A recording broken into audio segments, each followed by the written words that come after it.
नमस्कार दोस्तों, आपका स्वागत है हमारे चैनल में जिसका नाम है सनातन ज्ञान।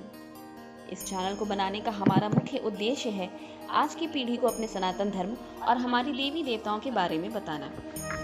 हमारे धर्म और देवी देवताओं के बारे में ऐसी कई जानकारियां हैं जो शायद बहुत लोग नहीं जानते हैं। आइए आज हम गणेश जी के बारे में कुछ रोचक तथ्य जानते हैं। आगे बढ़ने से पहले आपसे विनती है कि आप हमारे चैनल को लाइक करें, सब्सक्राइब करें और इस वीडियो को ज़्यादा से ज़्यादा शेयर करें ताकि और भी लोग इसका लाभ उठा सकें। आइए वीडियो शुरू करते हैं। गणेश जी के बारे में कुछ रोचक तथ्य जो शायद आपने पहले कभी नहीं सुने होंगे। हम गणपति बप्पा मोरया क्यों कहते हैं? ऐसा इसलिए है क्योंकि महाराष्ट्र के चिंचवाड़ में 14वीं शताब्दी में रहने वाले मौर्य गोसावी भगवान गणेश के सबसे बड़े भक्त थे। इसमें भगवान और भक्तों के बीच आध्यात्मिक बंधन को दर्शाया गया है।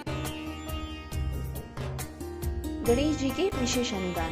भगवान गणेश को उनकी बुद्धि और ज्ञान के साथ कुछ विशेष अनुदानों के आशीर्वाद दिए गए हैं जो उन्हें प्रख्यात हिंदू देवताओं में से एक बनाते हैं। प्रत्येक पवित्र शुभ काम में अन्य देवताओं से पहले उनकी पूजा की जाती है। इस प्रकार गणेश चतुर्थी पूजा के दौरान अकेले गणेश की पूजा ही की जाती है, लेकिन दुर्गा पूजा के दौरान माँ दुर्गा, भगवान शिव, भगवान कार्तिक, देवी लक्ष्मी और देवी सरस्वती की पूजा की जाती है। भक्त उनके आशीर्वाद की तलाश करते हैं क्योंकि वह उन्हें सफलता, खुशी और समृद्धि देते हैं। उन्हें एक दंत क्यों कहा जाता है? आप सभी उनके हाथी के सिर के पीछे का इतिहास जानते हैं, लेकिन क्या आप उनके एक दंत के पीछे का इतिहास जानते हैं?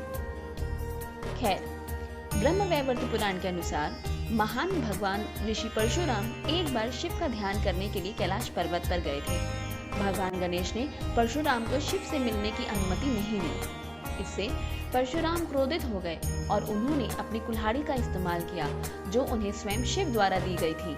अपने पिता द्वारा दिए गए हथियार की शक्ति का सम्मान करने के लिए गणेश जी ने अपने एक दांत पर हमला लिया और तब से उन्हें एक दंत कहा जाता है। गणेश और गणपति का क्या मतलब होता है? गणेश और गणपति दोनों संस्कृत शब्द हैं जो दो शब्दों से लिए गए हैं। गण मतलब समूह, जबकि ईशा और पति का मतलब होता है भगवान। उनके जन्म के पीछे का रहस्य। पुराणों के अनुसार देवी पार्वती ने एक पुण्यक व्रत रखा और एक बच्चे की कामना की। ऐसा माना जाता है कि इस व्रत के परिणाम स्वरूप भगवान कृष्ण का एक अवतार पार्वती के पुत्र रूप में भगवान गणेश के रूप में पैदा हुए। एक अन्य कहानी कहती है कि पार्वती माता ने अपने शरीर के उपटन के मैल से गणेश जी को बनाया। गणेश और तुलसी की कहानी। ब्रह्मवैवर्त पुराण के कहा गया है, तुलसी देवी भगवान गणेश के आकर्षण से चकित थी जब वह गंगा नदी के किनारे से गुजर रही थी जहां भगवान गणेश ध्यान कर रहे थे।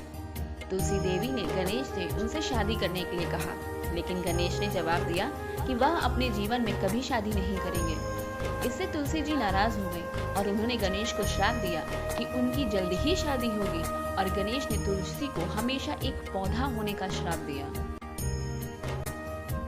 जब गणेश जी नाराज हुए।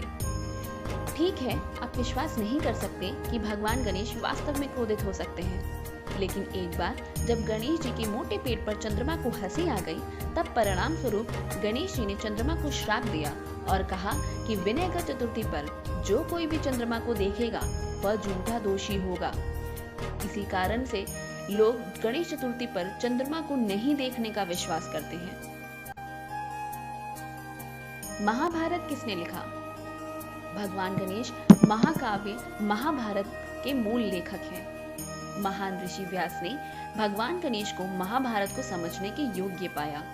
इस प्रकार उन्होंने गणेश को महाकाव्य महाभारत सुनाने का फैसला लिया और बिना किसी रुकावट के इसे लिखने के लिए कहा।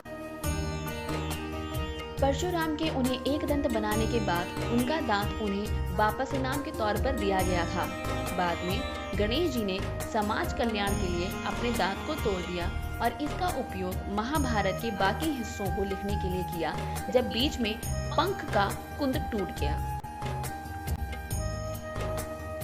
अन्य धर्मों में उनके पदचिन्ह। भगवान गणेश की पूजा न केवल हिंदुओं बल्कि बौद्धों द्वारा भी की जाती है। बौद्ध धर्म में गणेश को विनायक के रूप में संदर्भित किया जाता है और तिब्बत, चीन और जापान जैसे देशों में उनकी पूजा की जाती है। उनकी बुद्धि, ज्ञान और विचारधारा हर जगह से भक्तों द्वारा पूजनीय है। गणेश जी प्रथम पूज्य क्यों हैं? एक दिन सारे साधु संतों में बहस छिड़ गई कि सबसे पहले पूजा किसकी की जाए, सबसे पहले हवन में आहुति किसे दी जाए। इसका निश्चय करने के लिए एक दौड़ की प्रतियोगिता रखी गई। इसमें गणेश जी को अपने भाई कार्तिकेय और अन्य देवताओं के साथ ब्रह्मांड के चारों ओर दौड़ लगानी थी और पहले वापस आने वाला जीत जाएगा। सबने सोचा कि गणेश जी क्या जीतेंगे, उनके पास तो केवल एक चूहा है। दौड़ शुरू होते ही कार्तिकेय जी के साथ सारे देवताओं ने उड़ान भरी, लेकिन गणेश जी ने धीरे धीरे अपने माता पिता की परिक्रमा की। जब परिक्रमा समाप्त हो गई तब उन्होंने कहा कि मैंने दौड़ समाप्त कर ली है। जो देवता देख रहे थे वे समझ नहीं पाए, तो गणेश जी ने समझाया कि भगवान शिव और माता पार्वती में तो पूरा ब्रह्मांड समाया हुआ है, तो इसलिए मैंने उन्हीं की ही परिक्रमा कर ली। इस बात से खुश होकर भगवान भोलेनाथ और माता पार्वती ने गणेश जी को प्रथम पूज्य होने का वरदान दिया।